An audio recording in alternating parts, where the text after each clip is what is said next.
Welcome to NTD Newsroom. I'm Don Ma. President Trump and UK Prime Minister Keir Starmer held talks in Turnberry, Scotland this morning. What they said about Russia and the humanitarian crisis in Gaza. President Trump has reached a massive trade deal with the European Union. Does the deal benefit every party? We discuss with an economist. And Russia's national airline is hit with a cyber attack. A group claiming to be Ukrainian hackers has taken responsibility. Tesla signs a $16 billion deal to source chips from Samsung, and the chips will be produced in Texas. A new Taiwanese TV series shows what a Chinese invasion could look like, why some viewers say the show is a wake-up call. Extreme heat will affect more than 100 million people nationwide, and forecasters say there's no relief for at least a few days.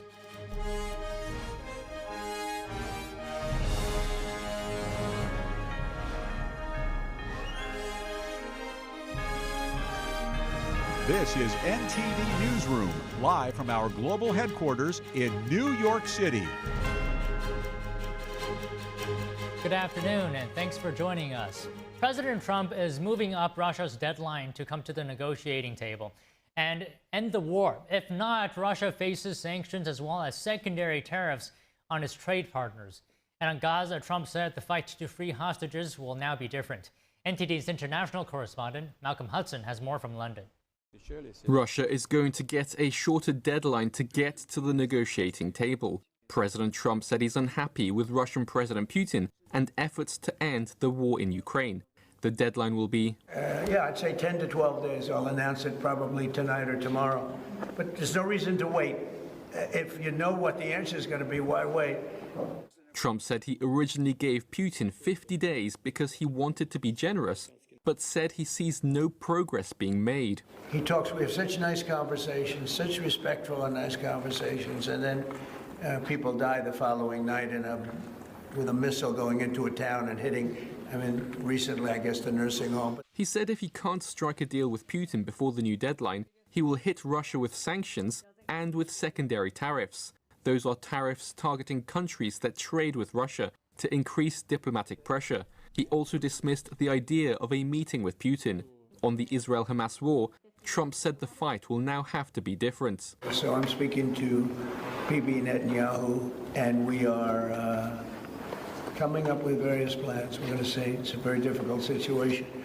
He said if Hamas did not have the hostages, things would be able to move very quickly. But I always said when you get down to the final 10 or 20, you're not going to be able to make a deal with these people because they use them as a shield. And when they give them up, they no longer have a shield. Asked about aid being delivered to Gaza. So we're going to set up food centers and where the people can walk in. Both Trump and Starmer said they will increase aid to Gaza. We made a contribution a week ago of $60 million, all going into food. We only hope the food goes to the people that need it. On the US-UK trade deal, he hinted there could be a deal to lower tariffs on British pharmaceuticals, saying it's better an ally like Britain makes pharmaceuticals for America than other nations, though he said he also wants to bring pharmaceutical production back to America. Malcolm Hudson, NTD News, London. A massive cyber attack is impacting air travel across Russia today. Major airline Aeroflot had to cancel over 100 flights, leaving thousands of travelers stranded. NTD's international correspondent Arian Pasdar has more. Thousands of passengers in Russia are left stranded on Monday after a cyber attack. Russian airline Aeroflot had to cancel more than 100 flights and delay others. Russian lawmaker Anton Gorelkin says Moscow is under digital attack. Quote, "We must not forget that the war against our country is being waged on all fronts, including the digital one." He added that he doesn't rule out that the attack was committed by a, quote, "unfriendly nation." Unconfirmed reports say a pro-Ukrainian group called Silent Crow is behind the cyber attack. The Kremlin commented on those reports on Monday. The information that we read in the public domain is quite alarming. We will, of course, clarify the information and wait for appropriate answers. Silent Crow has previously claimed responsibility for other attacks on Russia this year, including the IT department of Moscow's government, a state telecommunications company, and a large insurance company. Some of those resulted in big data leaks. Arian Pastar, NTD News. Israel today maintained a tactical pause on military operations in parts of the Gaza Strip, allowing for the increased delivery of humanitarian aid. Israeli Prime Minister Benjamin Netanyahu said that while his country will continue to allow the entry of humanitarian supplies into Gaza, the fight against Hamas won't stop. We will continue to fight. We will continue to act until we achieve all of our goals, until complete victory. Footage shows dozens of trucks carrying aid bound for Gaza leaving Egypt this morning. Israel said on Sunday it would halt military operations for 10 hours a day for aid delivery. Military activity will stop daily from 10 a.m. to 8 p.m. local time in a designated humanitarian area along the coast. The military said designated secure routes for convoys delivering food and medicine have also been in place between 6 a.m. and 11 p.m. starting this past Sunday. President Trump said Israel would have to decide its next steps in Gaza. On Friday, Israel and the U.S. appeared to abandon ceasefire negotiations with Hamas, saying the terrorist group did not want a deal. The war has been raging on since October of 2023. After months of negotiations, the U.S. and the European Union have struck a trade deal. The agreement comes just days before higher U.S. tariffs were set to set in. Here are the details. In an announcement from his golf resort in Scotland, President Trump declared the end of a transatlantic tariff standoff. So we have good news. We've reached a deal. It's a good deal for everybody. This is probably the biggest deal ever reached in any capacity, trade or beyond trade. It is.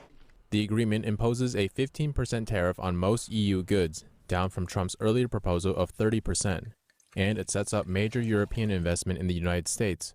Under the deal, the EU has committed to purchase $750 billion in American energy and invest $600 billion more in the U.S. economy. European Commission President Ursula von der Leyen spoke alongside Trump on the significance of the agreement. We have a trade deal between the two largest economies in the world. And it's a big deal, it's a huge deal. It will bring stability, it will bring predictability. That's very important for our businesses on both sides of the Atlantic. Trump emphasized that the deal would open up European markets to U.S. companies, especially automakers and farmers, sectors he says were effectively shut out. I think maybe cars would be the one that would go the biggest, and the second would be agriculture, the farmers. But not everything made it into the deal. The U.S. will keep in place a 50% tariff on steel and aluminum, and the deal leaves many questions open, including tariff rates on hard liquor, a contentious topic for both parties. The deal narrowly avoided an escalation that could have seen EU and U.S. tariffs spike dramatically next week, but officials on both sides cautioned that more negotiations lie ahead.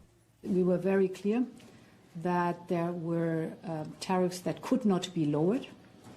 So that was clear from the very beginning, and therefore we maintain them, and this shows that we have to go in depth with other topics within the framework that I've described to sort out really the details in the next days and weeks. European Union countries are now considering whether to approve the framework that Trump and von der Leyen unveiled yesterday. European leaders are reacting to the U.S. trade deal with the European Union. Officials from Germany, Italy, and France share their thoughts. The agreement is certainly challenging in terms of the 15% base tariff, but the good thing about it is that it provides certainty. It is right and important that some sectors have been excluded. For the others, it will mean a need to adapt. Obviously, I consider the fact that an agreement has been reached positively. I have always thought that a commercial escalation between Europe and the United States would have unpredictable, potentially devastating consequences. Yes. The fact that we now have a form of stability with our American partners is welcome. Is this agreement balanced? Number. To be very clear, this agreement is not balanced, and we will therefore need to continue working, particularly on the services side. Shares of liquefied natural gas, or LNG, surged in pre-market trading today. The upswing comes after the EU pledged to purchase $750 billion worth of the fuel over the next 3 years. The EU agreed to buy $250 billion of LNG annually as part of its trade deal with the U.S. The U.S. became the world's biggest LNG supplier in 2023, surpassing Australia and Qatar. This came as global prices fed demand for more exports, partially due to supply disruptions and sanctions linked to Russia's invasion of Ukraine. Meanwhile, Tesla CEO Elon Musk says the automaker signed a $16 billion deal to source chips from Samsung. Here's more on that. Samsung Electronics shares jumped Monday on news of a big deal to make chips for Tesla. Elon Musk says his EV firm has signed a $16.5 billion contract for the supply of semiconductors. That should be a big boost for Samsung's loss-making contract chip-making business. Shares in the firm were up around 6% by early afternoon following the news. Musk said a new Samsung facility in the US would be dedicated to production of the chips. That could refer to a planned plant in Taylor, Texas, which has faced delays amid the South Korean firm's struggles to win and retain big customers. Musk said the plant was conveniently located near his house, and he would personally inspect it to help accelerate progress. It's all very timely for Samsung, which has dropped behind competitors in the race to supply AI chips. Local rival SK Hynix and Taiwan giant TSMC are both seen to have streaked ahead. That has weighed heavily on Samsung's profits and share price. Analysts say the deal could also be helpful for South Korea, as it battles to clinch a trade deal with the US. The country is seeking partnerships on chips and shipbuilding as part of talks to avert a potential 25% tariff. Lawmakers will spend the next month out of D.C. and back in their own districts. Republicans work to sell their big, beautiful bill to voters and local stakeholders, starting in Las Vegas. NTD's Melina Weisskopf reports. Starting in the purple state of Nevada, Republicans kick off their month-long campaign to sell the One Big Beautiful Bill Act. In a Las Vegas hearing, lawmakers debated the costs and benefits of the new budget and tax changes. No tax on tips will translate to over $230 million back into the pockets of tipped workers in just the Las Vegas metro area. From rising housing costs to falling hotel occupancy, from energy projects on pause to an impending health care cliff, the reality in Nevada tells a very different story than the one Republicans are attempting to sell. Democrats hold nearly all congressional seats in the state. Republicans are hoping that the no tax on tips provision will help give them an upper hand in the midterms. Over the next month, both parties will fan out across the nation to sell their policy work in D.C. to voters back home. To drive our message and to communicate that we stand for rural hospitals, we stand for people getting health care, we stand for affordable living. And frankly, they need to cut through the false and misleading claims about the One Big Beautiful Bill from the media and the Democrats. As I mentioned, the more people know, the more they greatly favor the bill that we passed. The month-long recess comes as lawmakers were in the midst of debate around how and when to publicly release files related to the Jeffrey Epstein sex trafficking crimes. The Speaker over the weekend defended his move to adjourn Congress before voting on a resolution to release the Epstein files. And our concern is that the Massey and Khanna discharge petition is reckless in the way that it is drafted and presented. It does not adequately include those protections. Johnson said he favors getting the files released after retractions are made to protect victims. A House committee has subpoenaed the DOJ to release the files and other high-profile Democrats and Republicans to testify. Reporting from Washington, D.C., Melina Weisskopf, NTD News. And joining us now to discuss the U.S.-EU trade deal is Daniel Lacalle, chief economist at Tresses and author of the book Freedom or Equality. Good afternoon, Daniel. Good to see you again, as always. So, I mean, is this good news because it averts further escalation in trade tensions? What are your thoughts? Well, to start with, thank you very much, Don. It's the end of any type of trade war. It's a great deal.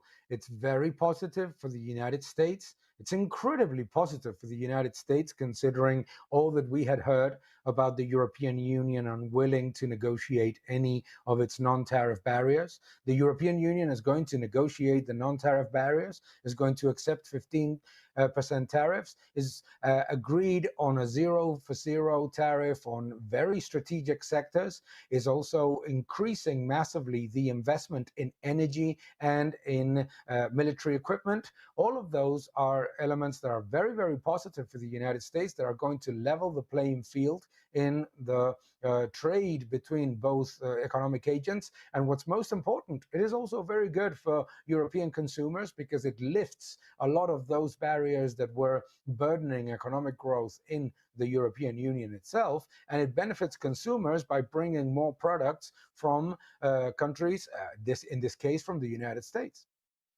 Okay, I want to go deeper into some of the points you mentioned just now, but first, for those of us who've been following this deal between the U.S. and the EU, it's sort of like a roller coaster ride, right? Because Trump paused it and then continued it and paused it again. So how would you characterize Trump's overall approach to this deal, and how does it compare to, sort of past EU-U.S. trade agreements? Well, it's been a complex deal. It's also a historic deal, so that is logical that it makes it more difficult. But we must remember that the European Union's position relative to the Trump administration was surprisingly very, very negative from the very beginning. You have to remember that the European Commission leaders were giving very, very negative messages about the Trump administration, not just on trade, but the Trump administration in itself. So that obviously made things quite tense. Also, the media narrative didn't help because we read everywhere that the European Union would not accept any type of deal, that the European Union would not negotiate anything, that they would take retaliatory measures if there were any tariffs imposed. What we have seen is a very typical Donald Trump negotiation tactic, which is to be aggressive and at the same time fair and firm. All those things were helpful, and obviously the European Union negotiators have also taken into account the messages coming from entrepreneurs and from businesses all over the European Union that were mentioning that the trade deal had to go ahead.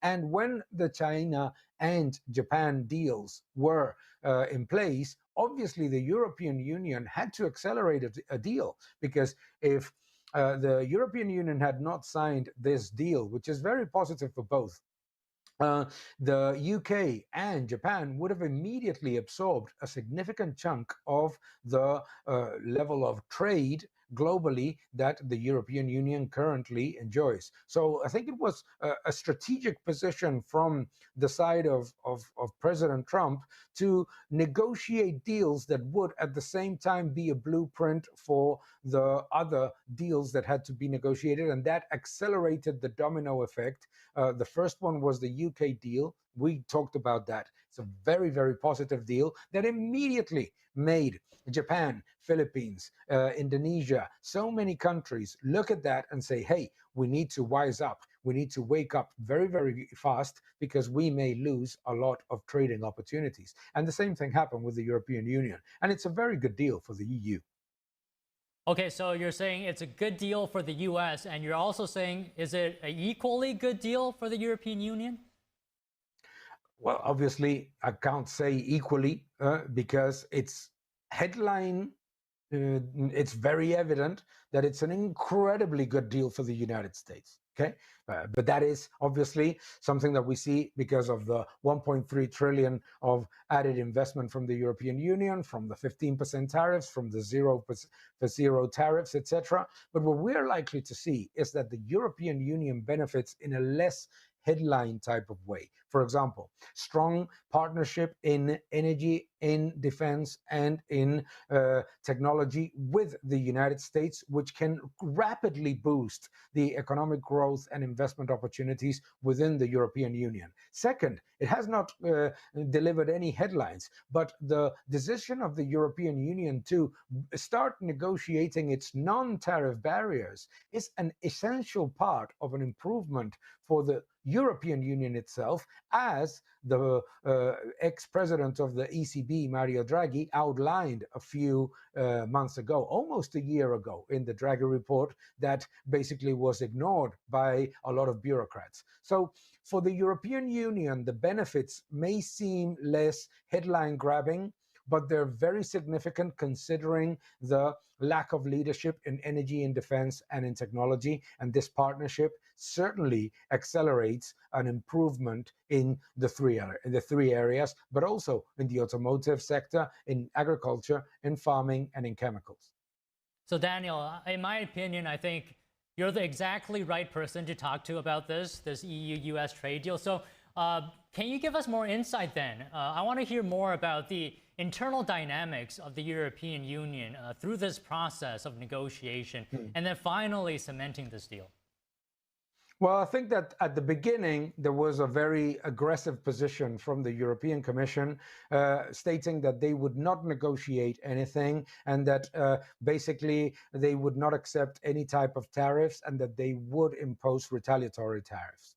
I think that a key element in accelerating this deal has been the position of Germany and of Italy.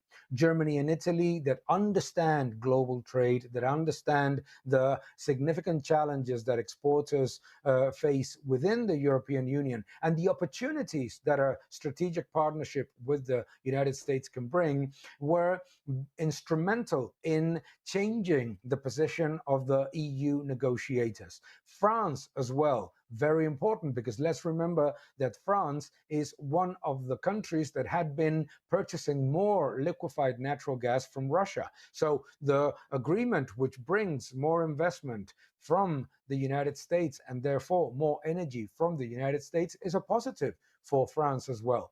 So all in all, I think that what has happened is that business leaders, some of the political leaders, have started to, let's say, take action in order to tell the negotiators that they had to reach a deal that was positive and at the same time that was realistic. Because what you could not expect after there was a trade deal with China, with Japan, with Indonesia, with Philippines, with the UK, one, you could not expect the world to be in a sort of isolation relative to the European Union.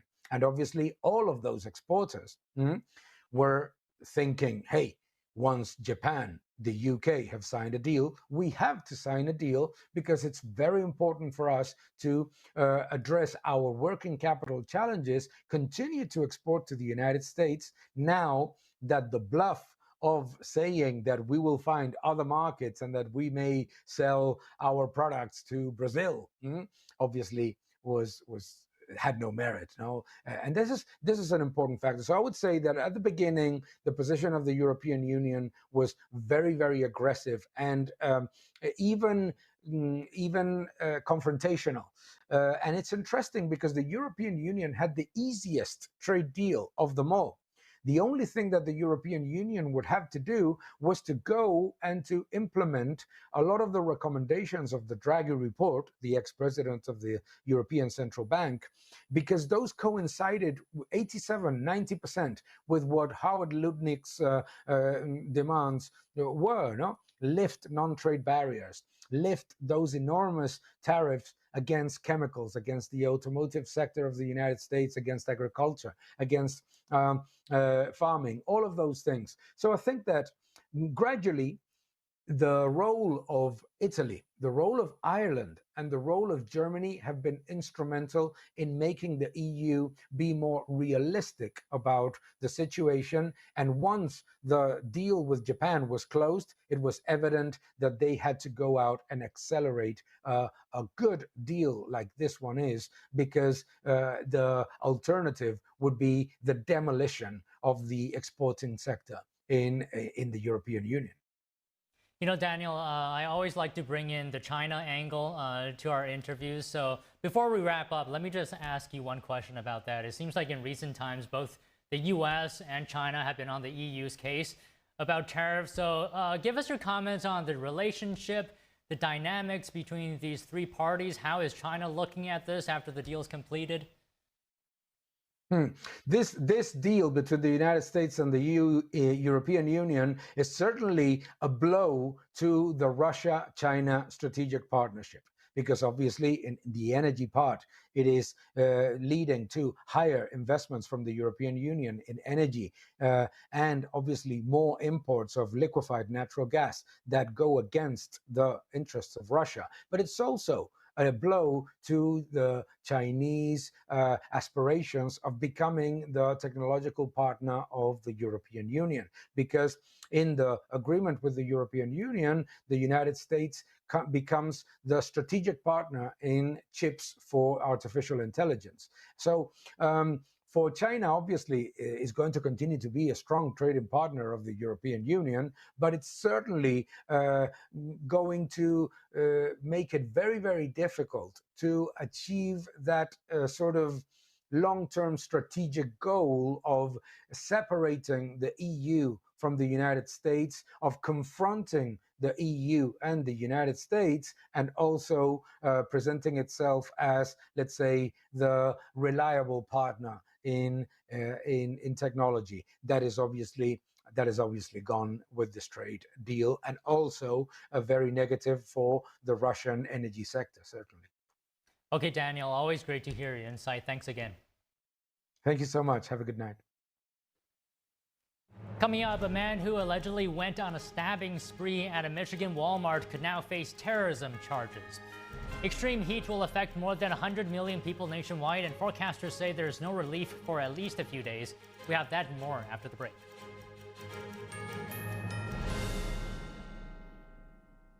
Whispered across generations, a hidden secret unveils the essence of longevity and vitality, a timeless legend regarding energy and wonder. Rooted in ancient health wisdom, we proudly introduce Pure Tang Black Ginseng, a 100% natural organic energy drink made from premium 6-year-old Korean ginseng. It takes 2,260 days and nights from seed to growth, undergoing a meticulous 9-step process of steaming and drying. Black ginseng reaches its full potency, enriched with ginsenoside RG3 and enhanced absorption efficiency. No sugar, no caffeine, no artificial ingredients. Experience the pure, natural power of Pure Tang Black Ginseng. Nourish your body, strengthen your immunity, and boost your energy. To order Pure Tang Black Ginseng, please visit puretang.com.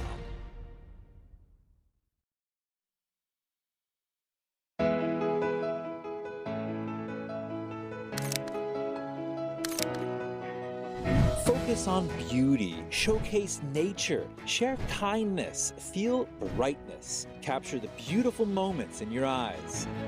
Your works will be showcased in galleries and on multiple online platforms, appreciated and collected. Please visit photo.ntdtv.com.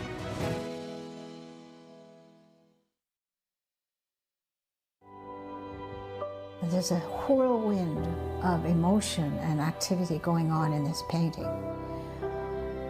And there's chaos all around and threat from below. The walls surrounding her, and they're anything but unmoved. They're moving all the time, and we sense that. But this little girl remains.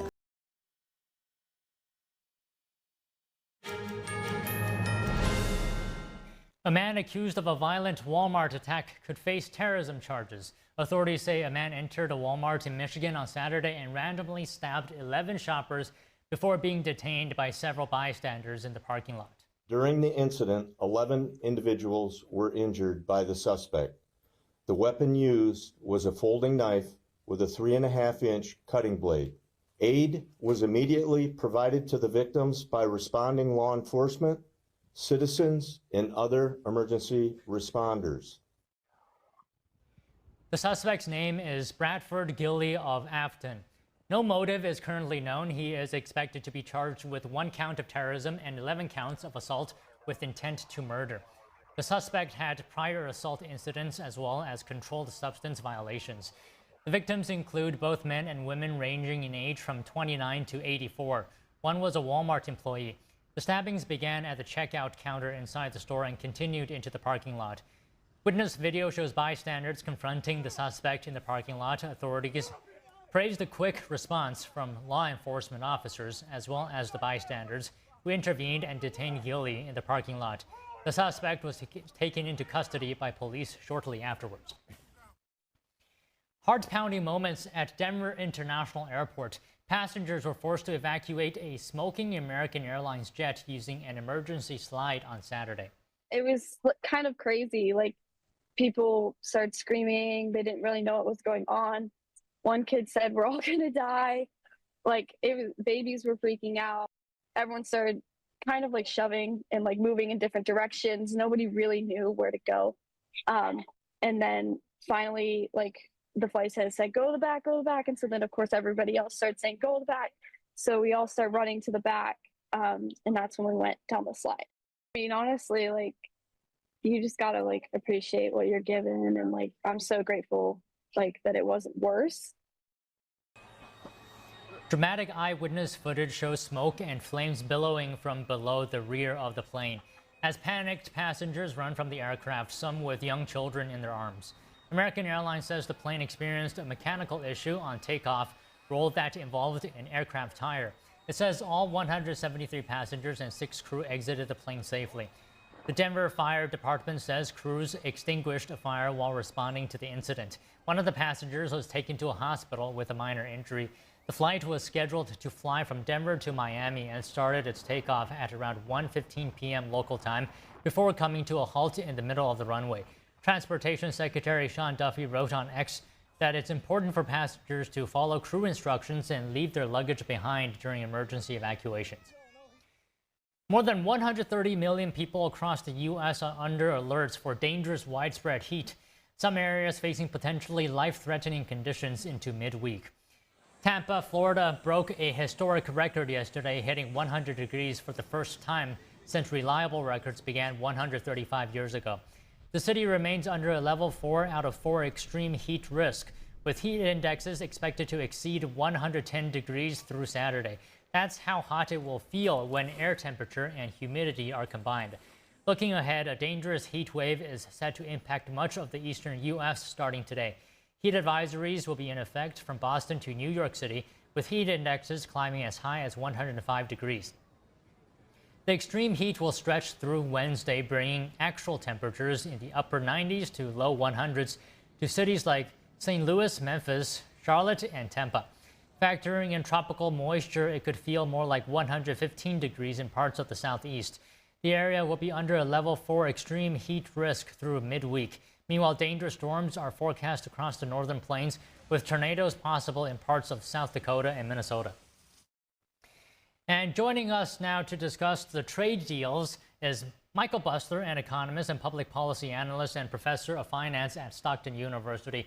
Michael, good to see you. Thanks for joining us this afternoon. So President Trump has said that he reached a trade deal with the European Union. So what do you think about that? Maybe perhaps summarize this deal for us and focus on how this would impact the U.S. So this is a huge deal. It's really a historic deal. How big is it? So last year, the U.S. bought over $600 billion worth of goods from the European Union. The European Union bought about $370 billion from the U.S., and there lies a negative balance of trade. The balance is negative mostly because U.S. businesses could not sell their goods to most of the countries in Europe, the whole European Union. Why not? Because the European Union put very high tariffs on American goods, especially agricultural products, and they put quotas. You can only sell so much. And they, on some products, they put additional regulations. So what this deal does, it sets the tariff on most goods at 15%, which is down from the 25 or 30% Trump was originally considering. And that'll be a reciprocal tariff. We'll charge them, they'll charge us on most goods, except where they had these exceptions. So what are the exceptions?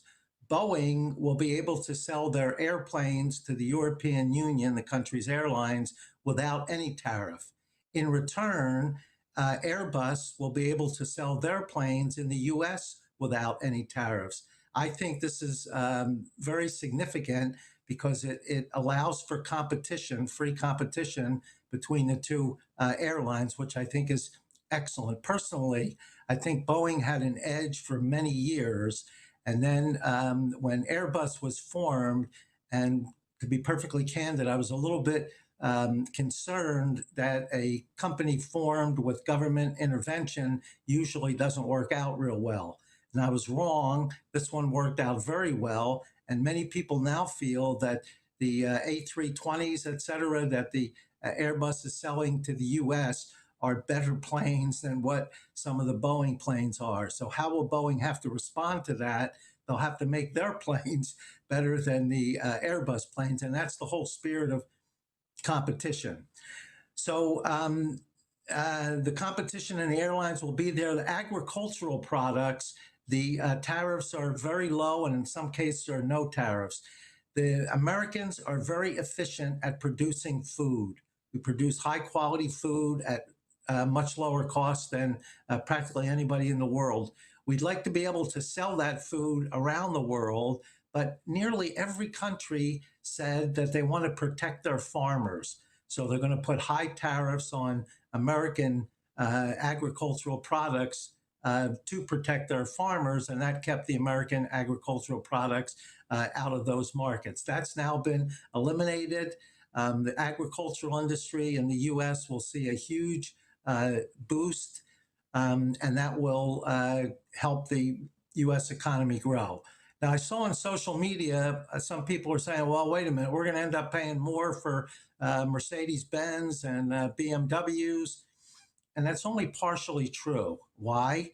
Mercedes-Benz are assembled in the South, I think in Georgia or Alabama. BMWs are assembled in South Carolina. While some of the components, engines, transmission, et cetera, are made in Europe and sent over here, they'll be subject to a tariff. The rest of the assembly will not. So I think there will only be very small, if any, increases in European goods. And on the other side, the American companies will be able to sell their goods in Europe. That will eliminate this negative balance of trade that we've had really for decades.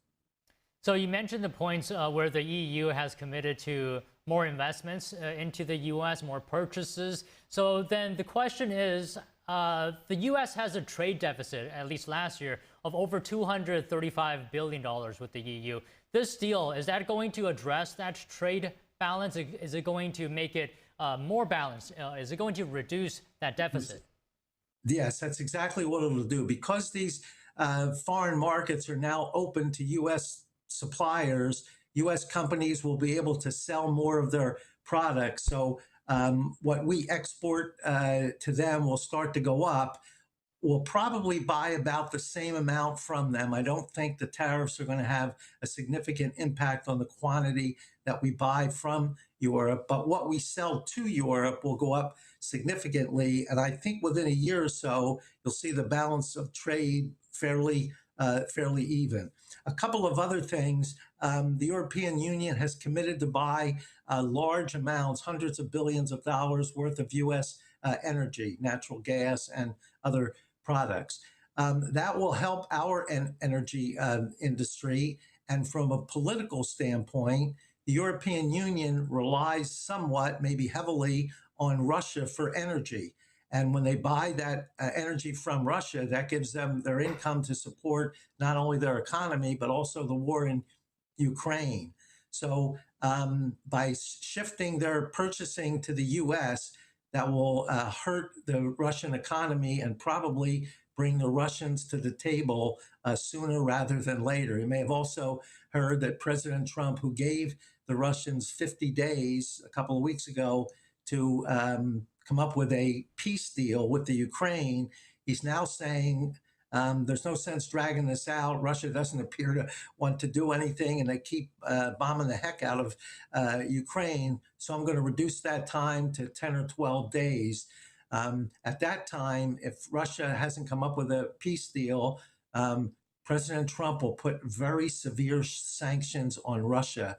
that will cripple their already weakening economy. And Trump is hoping that'll bring them to the table to negotiate a peace settlement with the Ukraine. So do you think the European Union got just as good a deal that the U.S. got in this agreement?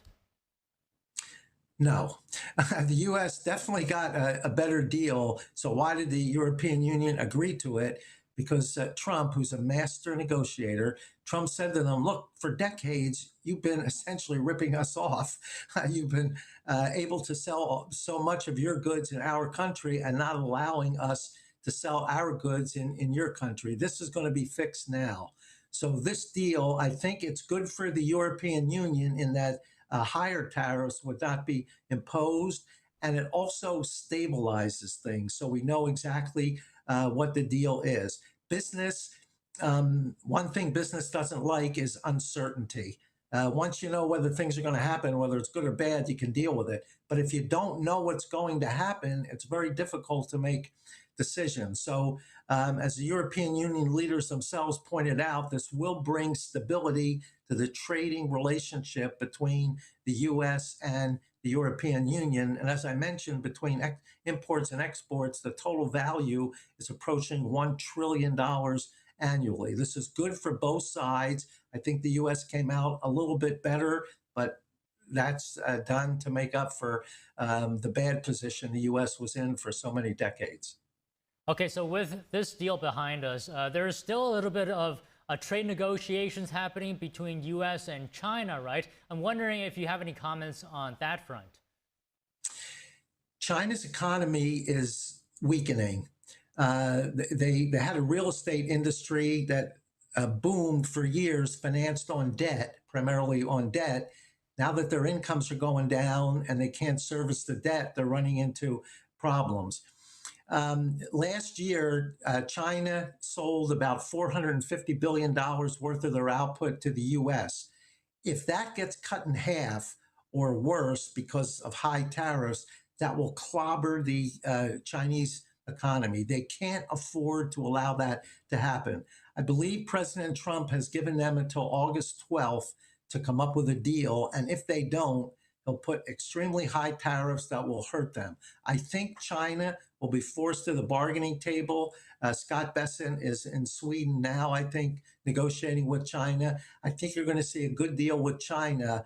Again, probably slanted more to the U.S. favor because we've had such disfavor for many years. But you'll see a deal come about, I would say, sometime within the next 10 days, maybe within the next 2 or 3 days, that will again stabilize the relationship, and it will make the trading relationship more equal. We had a $300 billion negative balance of trade with China, mostly because they too put restrictions on U.S. suppliers by high tariffs and quotas, et cetera. That will be eliminated, and you'll see the amount that we export to China go up significantly, and that too will tend to reduce the trade deficit. So what is your feeling, Michael, on this deal, whether we're going to be able to settle on it by the deadline, which is August 12th, or are we going to see what we saw a few months ago with the brief tariff war where each side, increased tariffs and then reaching over 100%? Are we going to see that? I don't believe so. I think they'll come up with an agreement before the deadline. If they don't, Trump will put those high tariffs on, and while the U.S. will feel some pain, it will clobber the Chinese economy. And even if they don't come to a deal a short time thereafter, after that August 12th deadline, I think they'll be forced to come up with a deal before their economy goes into a recession or something worse. Politically, President Xi is in a difficult position here. He's got to come up with a deal because the economy in China, as I said, isn't doing well. And if it starts doing worse, his job could be in jeopardy also. Well, Michael, it's always great to hear your insight. Thanks again for coming on. Thank you, Don. Always my pleasure. When we come back, President Trump reached a massive deal with the EU while Germany and Italy welcomed the agreement. What does France think? Stay tuned. A new Taiwanese TV series shows what a Chinese invasion could look like. Find out why some viewers say the show is a wake-up call after the break.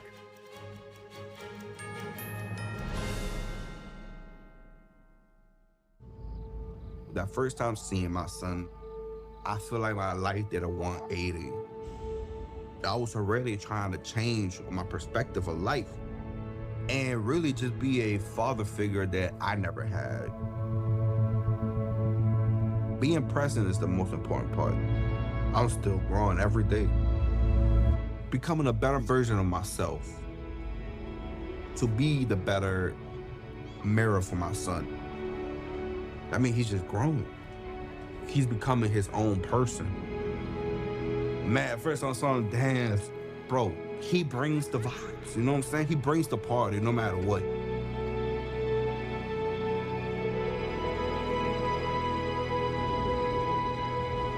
He really a definition of like why he loves somebody. And I love him to the death of me.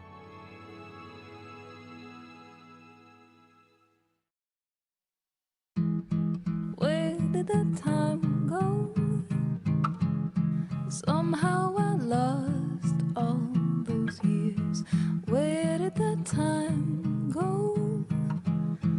I don't know how I got here. Or how did I get here?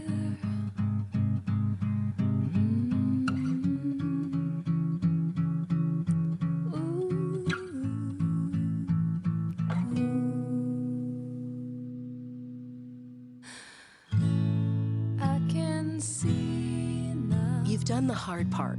You quit smoking. Now do the easy part and get scanned for lung cancer.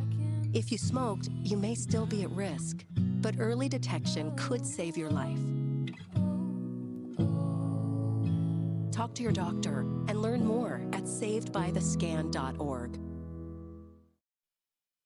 I am so glad you ladies are here. You each have your own rooms. Thank you. Get settled in. I'll call you for dinner. Adopting teen sisters, it's a lot. Girls, you're gonna be late. You want breakfast? No thanks, we're good.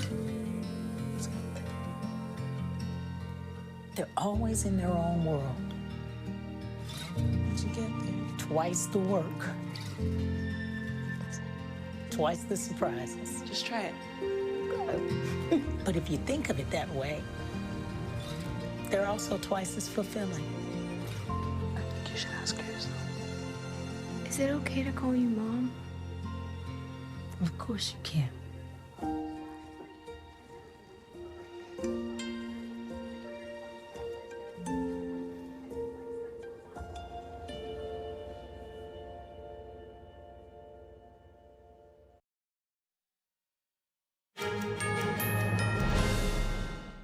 President Trump has signed a 15% tariff agreement with the European Union, calling it the biggest deal ever. Experts in Europe believe the move will bring stability not only to economic ties, but also the broader US-EU relationship. But not everyone is happy.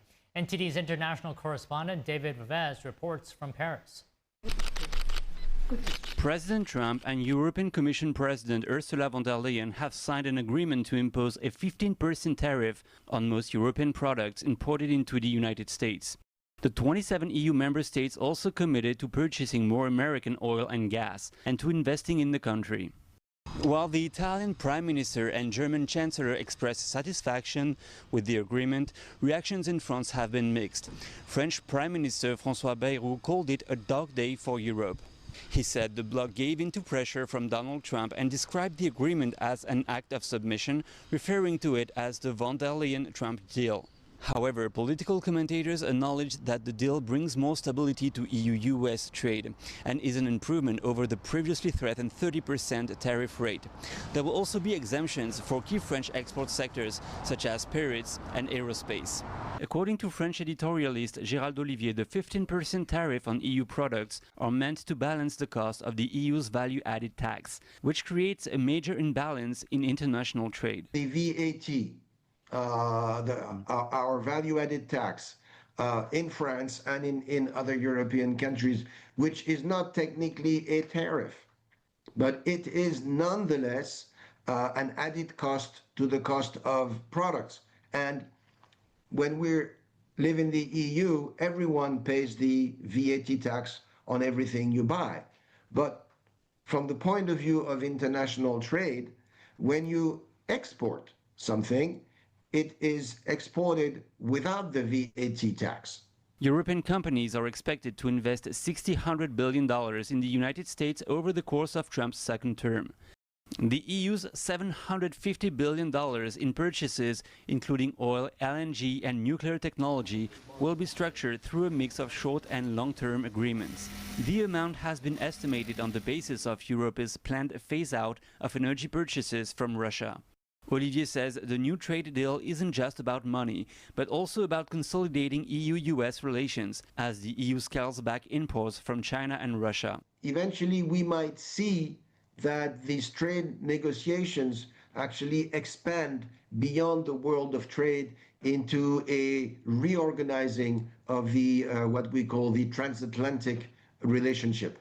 The goal is to get somewhere, and he knows exactly where he wants to get. He wants to get to an America which is powerful, which is safe, and to a world which is also safe and where trade can actually take place. That's the ultimate objective of Trump's policy, and the tariffs are a little part of it.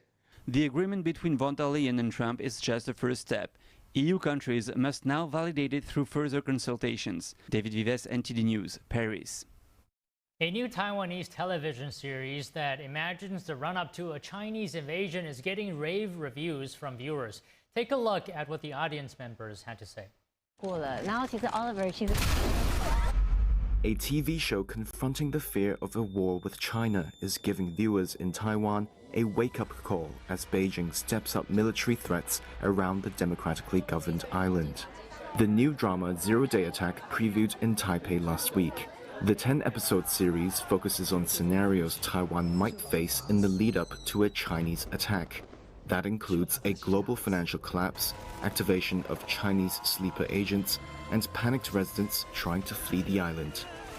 Attendees at viewings in Taipei last week included the top U.S. diplomat in Taiwan, Raymond Green, who is the director of the American Institute in Taiwan, and Taiwanese tycoon Robert Cao, a strident critic of Beijing. Some who watched the first episode gave it their approval. That the series is close to reality is exactly why it should be filmed. Because if you avoid talking about these issues, it doesn't mean that it will not happen. Presenting such a situation of conflict can lead to more discussion about what we should do if it really turns into reality one day. China considers democratic Taiwan as part of its own territory and calls its president a separatist. Taiwan's government disputes China's claim. In recent years, China has escalated its military drills in the area, including at least 6 rounds of major war games in the past 5 years, and daily military activities close to Taiwan. For years, the premise of zero-day attack was a topic that was thought too sensitive for many Taiwanese filmmakers and television show creators, many of whom feared losing access to the lucrative Chinese entertainment market. More than half of the show's crew asked to remain anonymous on the crew list, and some, including a director, pulled out of the production at the last minute. The series is set to premiere in Taiwan on August 2nd and will be followed by streaming in Japan and in other countries. And just north of the border, one of the world's longest-running offshore fireworks festivals lit up the skies of Vancouver, Canada last Friday. The Honda Celebration of Light, now in its 33rd year, is a beloved Canadian summer tradition. A dazzling display of lights, music, and national pride brought hundreds of thousands together by the bay. Here's a closer look at how Canadians celebrate summer in spectacular fashion.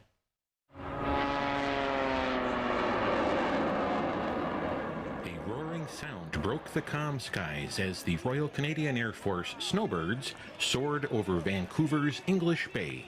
The renowned aerobatics team opened the show with tight formations and dazzling stunts, carving silver arcs across the sky with their CT-114 jets, wowing hundreds of thousands of spectators. Very incredible. The aerobatics, that was beautiful. That was gorgeous. I think that was wonderful. The choreography was pretty nice. It was really cool. All synchronized. They were great. They were really good. As night fell, 400 drones lit up the sky, forming images like the Canadian flag and maple leaves under the theme, Proud to be Canadian. The show also paid tribute to national heroes like Terry Fox, whose Marathon of Hope continues to inspire people across Canada and beyond. Set to stirring classic music, waves of colorful fireworks lit up the night sky, igniting a sense of wonder, joy, and shared celebration. Irish, we came all the way just for this. Way better than anything I've ever seen. Coming from a small village in Ireland, it's seeing this amount of people in one place, it's unseen. It really lifts your spirits. And I always find it so interesting how they time it with the music. There was some really cool stuff going on here, and it was timed so perfectly. Once again, united locals and tourists alike in a dazzling display of light, making Vancouver a top summer destination for visitors from around the world. NTD News, Canada. Coming up, Secretary of State Marco Rubio praising Vice President J.D. Vance as a strong candidate for the 2028 presidential election. How much does early preparation matter? Our expert panel breaks it down.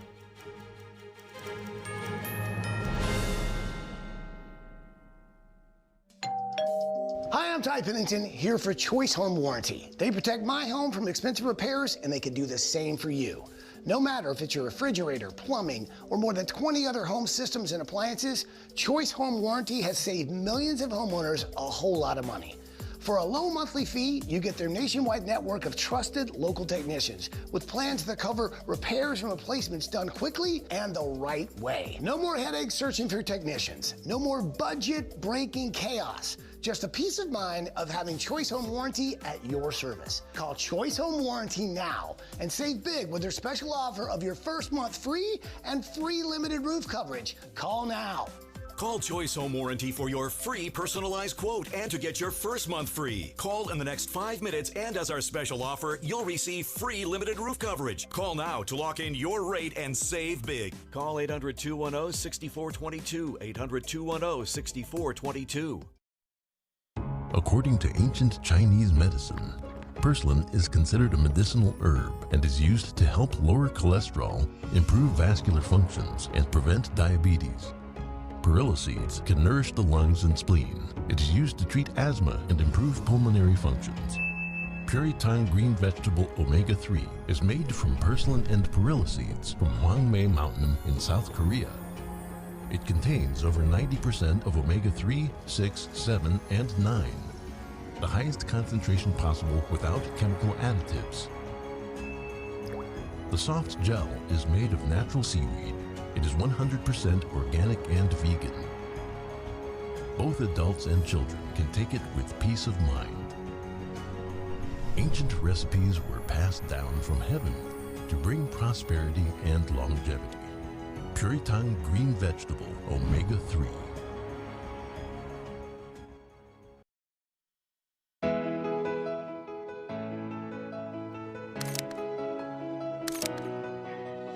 Focus on beauty, showcase nature, share kindness, feel brightness, capture the beautiful moments in your eyes.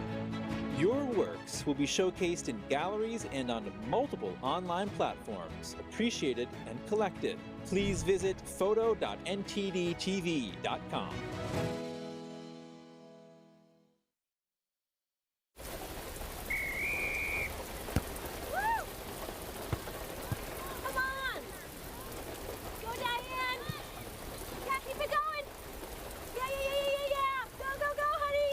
If you love them enough to